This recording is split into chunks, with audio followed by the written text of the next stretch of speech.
मित्रों नमस्कार। आशा है आप खुश होंगे, प्रसन्न होंगे।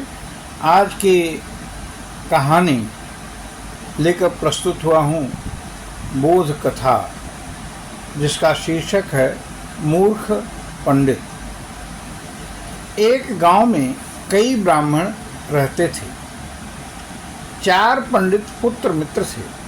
उन्होंने उच्च स्तर की विद्या हासिल करने की सोची और इसके लिए वे काशी गए।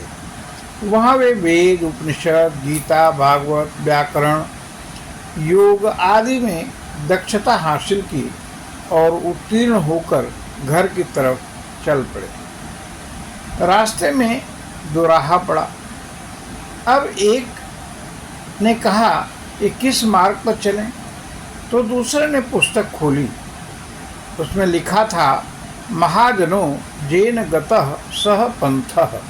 भाव है कि जिस मार्ग से महाजन लोग गए हों वही मार्ग अनुकरणीय है।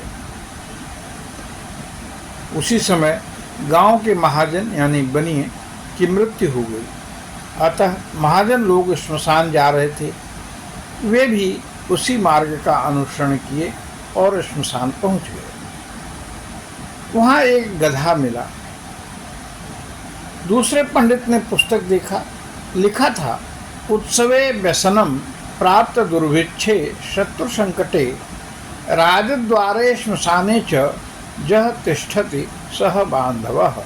अर्थात उत्सव में, व्यसन प्राप्ति में, राजद्वार पर और श्मशान में जो साथ हो वही वास्तव में बांधव है। अतः यह गधा बांधव है। वे गले लगने लगे। तभी उन्हें एक ऊँट दिखाई पड़ा। तीसरे ने झट किताब निकाली और देखा कि उसमें लिखा है, धर्मस्य त्वरिता गति है, यानी धर्म की गति बड़ी तेज होती है। ये ऊँट तो धर्म ही है, क्योंकि यह तेजी से भाग रहा है। अतः चौथे ने पुस्तक खोली तो लिखा था, इष्टम धर्मे नियोजयेत। जो इष्ट हो, प्रिय हो, उसे धर्म में लगा देना चाहिए। अब इस गधे को धर्म से जोड़ देना चाहिए। तो गधे को ऊँट की गर्दन से बांध दिया गया। गधा चिल्लाने लगा। आवाज़ सुन धोबी डंडा लेकर दौड़ा। पंडित लोग भागकर जान बचाए। सामने नदी थी जिसमें एक पत्ता बहता आ रहा था। अब किसी अन्य पंडित ने अपनी पोथी खोली और कहा कि यह पत्ता ही उसे पार करेगा, और फिर वो उस पर कूद पड़ा, डूबने लगा। झट उनमें से एक नए ने उसकी चोटी पकड़ ली।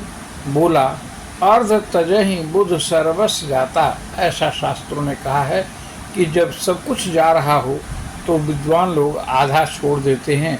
अतः झट उसने मित्र की गर्दन काट ली। अब ये एक गांव में पहुँचे।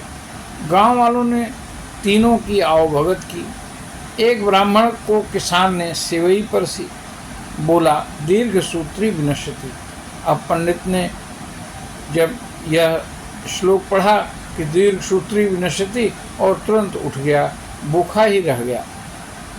दूसरे को रोटी मिली। बोला, बहुत विस्तार की चीज़ जल्दी नष्ट हो जाती है, और वह भी उठाया, भूखे पेट सोया। तीसरे को पुआ मिला, तो पुए में बहुत से छिद्र थे, तो उसने कहा कि शास्त्रों में लिखा है बहुत छिद्र से जल्द नाश होता है, तो वो भी भूखा रह गया। इस प्रकार सिर्फ किताबी ज्ञान व्यक्ति को उपहास का कारण बनाता है। तो हम अपनी वाणी को यहीं विश्राम देते हैं। आपको बहुत बहुत धन्यवाद। शुभ रात्रि।